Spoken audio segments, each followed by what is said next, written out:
Bienvenue dans cet épisode bonus de Disruption protestante. Je suis Antoine Gouritin. Dans l'épisode 4 de Disruption protestante, je vous ai parlé de financement des entreprises technologiques. Si vous ne l'avez pas écouté, je vous conseille de commencer par là. Vous le retrouverez ainsi que tous les autres épisodes sur disruption-protestante.fr et via votre application de podcast favorite. Dans cet épisode, je vous ai fait rencontrer Andrew Patterson, fondateur de la société Birdseye à Bordeaux. Il nous avait expliqué quels sont les modes de financement traditionnels des entrepreneurs du numérique et pourquoi il faut faire de la pédagogie autour de ce sujet crucial. Il nous a également raconté pourquoi il a choisi une autre voie. Dans cet épisode, vous saurez tout sur Birdseye et vous en saurez plus sur les choix d'Andrew au moment de créer la société. Je vous laisse donc avec Andrew. Ce qu'on essaie de faire, c'est d'abord on s'adresse à une population. Donc on a une population de futurs clients que nous croyons vont s'identifier dans une démarche. Ils vont s'identifier à un produit, mais ils vont s'identifier dans une démarche. Donc la grosse différence, c'est que et c'est pas unique, hein, c'est que en créant une marque avec laquelle les gens ont une appartenance, ça c'est très important pour nous. Et avant de penser au marché, j'allais dire, c'est un peu altruiste quelque part, et peut-être c'est ça qui fait que ça change. Mais je pense qu'il y a beaucoup de marques aujourd'hui, pour pas parler que de nous, mais qui créent au départ comment dire, en anglais on dit belonging, donc c'est vraiment l'appartenance, hein, de quelque chose que les gens, au-delà du service qui lui est rendu, correspond à leurs valeurs. Oui, à laquelle ils peuvent s'identifier, on dirait plus peut-être en français. Ouais. Voilà, et dès lors que ça fait partie du feature set, donc des fonctionnalités de base, ça oriente immédiatement la façon dont on prend le premier pas. Ma femme l'autre jour me disait que en prenant une voie sur une autoroute, on va de point A à point B très rapidement et à la rigueur facilement, mais ça coûte de l'argent. En prenant les petites routes de campagne, il y a des bosses, souvent les routes peuvent être fermées, il peut y avoir des vaches sur la route qui nous font retarder, enfin, etc., etc. Et je trouve que le comparaison était pas mal, mais quand on prend les routes de campagne, c'est que pour aller au même endroit, on le fait avec un intérêt tout autre que de simplement aller de point A à point B. Et c'est ça qui définit au départ le parcours de levée de fonds. Nous, on est passé par l'étape Block Money, par un étape Block Money qui était très accessible parce qu'on a eu des gens qui ont repris leur ticket, leur participation était aux alentours de 100 à 200 euros. Donc ça, c'était accessible. Et nous, dès le départ, mis à part une communication extrêmement régulière, on utilise WhatsApp pour l'instant, il y a un rapport mensuel et je les ai fait au départ par un newsletter, mais comme si je parlais à des amis. Donc ça veut dire que j'étais en train de parler, si je regarde la démographie de gens qui ont pris part à cette aventure, il fallait bien que je leur parle et que je leur explique dans des mots, j'essaie au plus simple, illustratif, qu'est-ce que c'est de démarrer une startup aujourd'hui par rapport à ce qu'ils entendent. Et certains dedans étaient très, très digital et d'autres des vignerons. Donc forcément, tout le monde a pris pour leur compte, j'allais dire, mais on passe beaucoup de temps à essayer de faire ramener ces gens dans la cuisine avec nous pour qu'ils puissent chacun sentir que oui, c'est 100 euros qu'il a mis là au lieu de les 100 euros pour aller à un restaurant ou s'acheter une chemise. Ça leur donne quelque chose. Et on va sur le site web faire une page thank you. Alors moi, je les vois jamais, les pages thank you. Je vois toujours about pour parler de son nombril et de l'université dans laquelle on était et qu'on fait du kitesurf. Éventuellement des photos des bureaux luxurieux que le startup a eu grâce au cabinet de VC. Mais je vois jamais des gens qui remercient. Ou ils mettent leur advisor, mais ça c'est les gens parachutés par des boîtes. Mais où sont les gens au départ la belle-mère qui a mis 250 euros? Je les vois jamais. Et donc, nous, on va faire ça et je pense que ça va donner au reste de l'histoire, des gens vont s'identifier à ça parce que, tiens, ces gens-là, alors même si en masse peut-être leur nom de famille, parce que tout le monde n'a pas forcément envie que son nom au complet et leur adresse personnelle soit sur un site web, mais en tout cas, tout et chacun saura qu'il y a des êtres humains qui ont pris part dans cette aventure parce qu'il y avait autre chose que à l'affaire financière. Après, la partie subvention et argent public, oui, on le fait. C'est une part non dilutive. Je vais dire, je vois pas ça comme quelque chose d'abusif par rapport aux valeurs qu'on essaie de véhiculer, simplement parce qu'elle est là, parce que l'entreprise a été créée en France et que l'État français, quelque part, je crois toujours dans l'intérêt supérieur au pays et aux façons dont ce beau pays s'occupe de leurs concitoyens. Donc, certaines personnes me disent je profite du système, je profite pas du système parce que je fais le même parcours accessible à tout le monde et je suis pas privilégié ou écarté pour telle ou telle raison. Donc on fait ça, mais ça encore une fois, ça ne va pas chercher loin, mais ça permet de rencontrer du monde et de démarrer l'entreprise dans des meilleures conditions. Après, le projet en elle-même, elle est dessinée de façon à ce que ça ne peut pas intéresser un cabinet, ni pour de ci, ni pour plus tard, parce qu'un cabinet fait son argent par un sortie. Donc, c'est-à-dire un projet qui serait acheté par un plus grand groupe à des multiples très alléchants de façon à rembourser ses frais de fonctionnement et les pertes dues à d'autres investissements qui n'ont pas eu le même succès. Donc, Birdseye au départ veut être et se prétend être détenu par des fonds privés durables. Ça, c'est un mot qu'un cabinet capitaux risque ne peut pas entendre. Va faire des choses pour ses employés que institutionnellement on ne pourrait pas admettre, parce que moi je pense que toute personne qui participe à ce projet est capable de octroyer un part importante de son temps pour le bien de l'entreprise, mais qui est capable de mener à bien des projets personnels en parallèle. Parce que je pense encore une fois que les personnes ne peuvent pas s'épanouir 100% dans leur métier, qu'il y a d'autres sources d'inspiration et de progrès personnel en dehors de la boîte, et je considère que, encore une fois, les deux peuvent se marier. Et ces valeurs-là vont parler aux gens qui peuvent comprendre l'utilité de l'outil.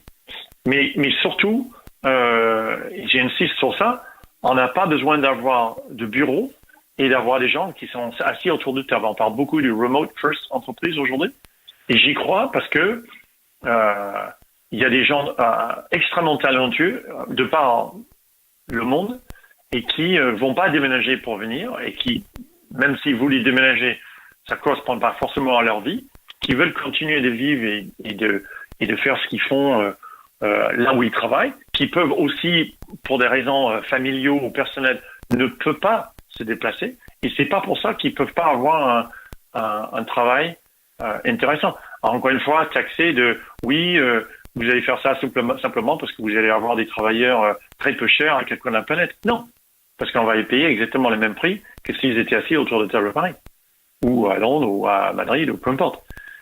Donc, ce genre d'entreprise qui est fondamentalement privé, détenu par les fonds privés, qui ne va pas prendre des risques financiers et qui plus est avec les données de ses clients, parce que forcément quand on fait ce genre de croissance exponentielle, les données personnelles, et on parle beaucoup en ce moment des GDPR, font appel à des myriades d'entreprises à quatre coins de la planète qui respectent pas forcément ces droits, qui va travailler avec des gens qui sont en remote.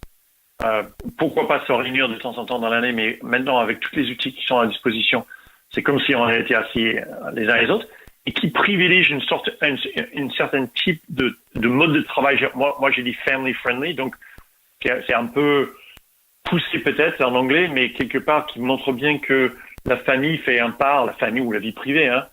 Chacun vit comment il s'entend, mais qui privilège ça par rapport au travail de 8 heures le matin à 18 heures ou 20 heures le soir. C'est ça qu'on est en train d'essayer de créer et forcément, ça nous coupe de beaucoup de moyens de financement, mais qui, je pense, va permettre à un type de client de s'identifier et de vouloir payer quelque part. C'est ce que j'allais te dire, c'est complètement raccord avec le marché que vous visez finalement, parce que y a pas mal de gens qui bossent, qui se mettent à bosser en freelance, c'est aussi pour ces raisons-là. Exactement. Et si c'est nous on a tous soit on est ou on a fait du freelance. Moi j'étais freelanceur avant de démarrer ça. Donc qu'est-ce qu'est un freelance? Un freelance c'est quelqu'un qui est tout seul. Alors est-ce qu'il est seul par choix ou pas? Ça, c'est toute une autre dimension. Il y a plusieurs types de personas qui font du freelance. Mais moi, je m'adresse à une certaine part de ces freelances qui sont freelance par choix et qui font... tout le monde est freelance quelque part, mais qui font cela parce que ça correspond à leur style de vie qu'ils veulent avoir. Et fondamentalement, et notre slogan, c'est ça, c'est aider les freelances à croître leur business. C'est ça. C'est cet outil-là. Elle est faite pour aider les freelances dans leur démarche de prospection et de vente. Une fois que un freelance a signé un contrat avec un client, il va commencer à travailler pour le compte du client. On va passer ces informations par intégration et API à toute application moderne, soit complètement intégrée ou par Zapier par exemple. Mais on retient pas ces informations. Et nous, on a une vision. On va faire très, très bien cette partie en amont du contrat conclu avec un client. Et après, il y a une myriade d'autres applications, un écosystème tout entier de gestion de projet, du temps, de facturation, etc. Moi, j'ai aucun intérêt de faire ça. Moi, je considère que Bertha est un peu comme un outil spécialisé d'un maître au faveur. Comment dire en français? Un maître au faveur. Au faveur, non? Au favori. Comment on dit ça? Un maître horloger ou un maître artisan. C'est un outil qui est très précis. Donc, encore une fois, moi je peux en parler pendant longuement. C'est un peu comme le couteau suisse du freelance, si tu veux, où il y a déjà plein de choses qui marchent très bien. Il manquait un outil dans le couteau suisse et c'est ça que vous êtes en train de faire, quoi. Et la manière dont on essaie de le faire financer et avancer, c'est ça. On vit dans un contexte où il y a du gratuit partout. Nous, tu vas pouvoir tester l'application pendant 10-15 jours. Si après 15 jours, tu ne comprends pas, c'est pas les 15 prochains jours qui vont te le faire. Et il y a un seul prix. Il n'y a pas ce qu'on entend souvent parler des freemium, c'est-à-dire niveau 1, niveau 2, niveau 3. Tu payes un prix, tu as accès à toutes les features. Il n'y a pas parce que tu es riche ou tu peux le faire ou pas ou pourquoi, comment. Non, tout le monde a accès à la même feature. Ça vaut tant par mois et c'est payant. Parce que les bonnes choses qualitatives sont payantes. De la même manière, quand on va acheter un vêtement ou un produit de qualité ou on revient dans la restauration ou par exemple un bon morceau de viande ou un légume particulier, il y a des gens qui ont travaillé pour le faire. Donc tout ceci est une histoire dans laquelle bien sûr on croit, mais pour revenir sur la question de départ, c'est par rapport au financement. Quand on est porteur de projets comme ça, on s'aperçoit, et je viens depuis 10 minutes parler que de valeur, d'émotion, de qualité, de humain, donc pas d'automatisation, d'utilisation de l'intelligence artificielle, tout ça. Quand on parle de ça, finalement, il n'y a plus de financement. Et c'est ça que je trouve curieux. C'est un petit peu le mot pour la fin. C'est si on a un projet qui a intégré toutes ces valeurs, et il n'y a que le temps qui va juger si oui ou non on est capable de le mener au bout. Hein. Mais en tout cas, c'est des belles prétentions au départ, belle vision au départ, mais finalement, il n'y a pas de financement pour ça. Et c'est ça que je trouve C'est vraiment mon point. Si vous avez un projet dans lequel il n'y a pas de sortie, pas de croissance, mais astronomique, pas d'abus de données privées, pas de coupe court, finalement, l'argent de risque n'est pas au rendez-vous. Est-ce que je me sens nu devant ça? Oui, mais à la fois fier. Et ça va être beaucoup plus dur. Parce que forcément, on va pas pouvoir faire autant de choses qu'on veut. Et on me parle souvent de publicité, mais sans cet argent, Andrew, comment tu vas te faire connaître? Comment on fait connaître la personne qui crée encore une fois quelque chose de haute qualité? Il fait par exemple des couteaux de haut de gamme. Comment il se fait connaître? Et il se fait connaître parce que quelqu'un qui a acheté sa premier couteau s'aperçoit que son couteau est fait avec tel acier, de telle façon, qu'il a mis tant d'heures, etc., etc. Ça prend du temps. Mais après, ces couteaux, il y a des gens qui parcourent le monde entier pour acheter ce fameux couteau.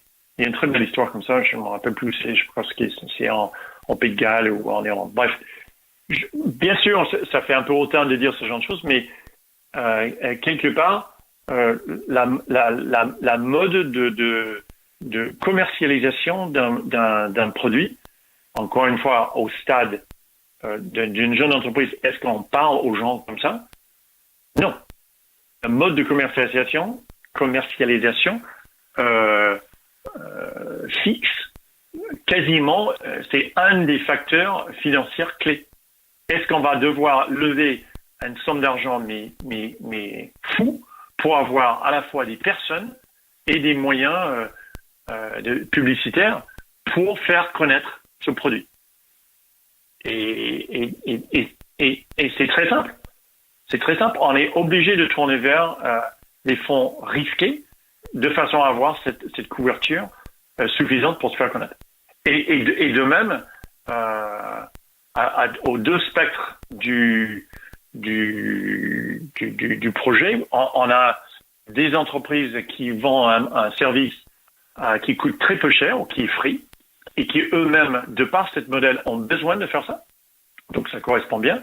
Et en l'autre bout, vous avez des gens qui facturent 50 € par mois et qui, eux, ça sert pas à ça, et deux, ça ne peut pas, ça peut pas correspondre aux attentes de ceux qui ont des fonds. Et donc, donc on définit au départ, au début de son projet, la dimension de finançabilité. Je sais que c'est pas un mot français, mais on définit au départ si son entreprise va intéresser ou pas certaines sources de financement, certaines personnes intéressées, institutionnelles ou privées. La bêta sort bientôt, du coup. Là, on finit. Tu connais les différentes phases de conception, et là, on est vraiment dans la dernière ligne droite des différentes interfaces, des wireframes, etc., pour être sûr que, tu vois, par exemple, en ce moment, conformément à ce que je disais à l'instant, le onboarding, la façon de monter à bord est précieux. Donc, on lit partout, toutes les bonnes idées. Sauf que j'attends toujours d'utiliser une app pour la première fois qui met en œuvre tout ce dont on écrit. Et j'utilise beaucoup d'apps. Hein? Il y a beaucoup de gens qui se tournent vers moi pour me dire: tiens, Andrew, est-ce que tu peux me dire, parmi tous ces apps de project management, machin, etc., lesquels c'est bon? J'utilise beaucoup d'apps. Et le gars avec qui je fais le design du site, c'est un très très bon designer. Très bon niveau. Et lui est super motivé sur la partie onboarding parce qu'il voit enfin quelqu'un qui passe du temps. Bah, je te l'avais dit, je crois d'ailleurs, quand le site est sorti et qu'il y avait déjà moyen de s'inscrire pour de laisser son adresse mail pour avoir les infos et tout ça. Déjà, je crois que je te l'avais dit, j'avais trouvé cette partie-là vachement bien. Mais j'espère que le jour où on va ouvrir en bêta, tout peut être mieux. Hein, si on avait plus de moyens, plus de temps, plus ceci, plus cela. Mais on fait ne serait-ce que ça. Je pense que déjà, avant d'avoir vu l'outil, et les freelances en général vont adhérer. Et après, il y a un feature dont je te tease un peu, mais qui pour moi est qui est complètement inattendu et qui va permettre aux gens de façon visuelle sur une illustration qui évolue dans le temps de voir d'où ils viennent et d'où ils vont. Et encore une fois, tu vois, c'est quand j'ai une discussion avec des gens qui sont du milieu et je leur parle de ces features, on me regarde comme si je revenais de Mars. Parce que ces choses-là vont être attirants pour une certaine part des populations de freelance. En aucun cas, mon ego va être abîmé parce que une certaine autre part va me dire ça sert à rien. Mais ça ne va qu'être intéressant à une certaine part. Et surtout, et je reviens sur mon propos d'avant, ça n'intéresse pas la partie risquée parce que il n'y a pas de volume. Ça va pas intéresser la planète entière. Ce n'est pas tarte à la crème. Et je dis pas que tarte à la crème c'est toute la planète, mais ça va intéresser qu'une petite partie. Mais dis-toi bien, il y a de plus en plus de freelance sur la planète. Et ça, pour moi, ça ne va pas s'arrêter. C'est une tendance qui dure. Et quelqu'un qui est seul chez lui, qui fait de temps en temps du coworking, parce que tout le monde ne peut pas faire du coworking, ça coûte cher, il a besoin d'avoir un bird's eye view, un vue d'hélicoptère, un vue d'oiseau de l'ensemble de son activité. Et qui plus est, si ça lui parle, si ça lui parle avec émotion, avec respect, avec valeur, il va bien se sentir. Et voilà, finalement, c'est ça. Si nous, on peut être une partie infime de sa réussite, si ça peut lui aider à accélérer la signature d'un contrat ou identifier l'endroit où il n'était pas bon, etc. Et ça peut être la petite chose, une petite chose de plus, comme une tuile sur un toit, qui permet à ce que l'eau rentre pas, pour que son entreprise quoi. Mais voilà, on a gagné notre année, toute notre vision. C'est ça. Retrouvez toutes les infos sur Birdseye dans les notes de l'épisode sur disruption-protestante.fr et suivez l'actualité de la série sur Twitter @disruptionpr. Et bien sûr, abonnez-vous et laissez-nous vos commentaires sur votre application de podcast préférée. Disruption protestante est une série produite par Antoine Gouritin. La musique originale du générique a été réalisée par Julien Solaire.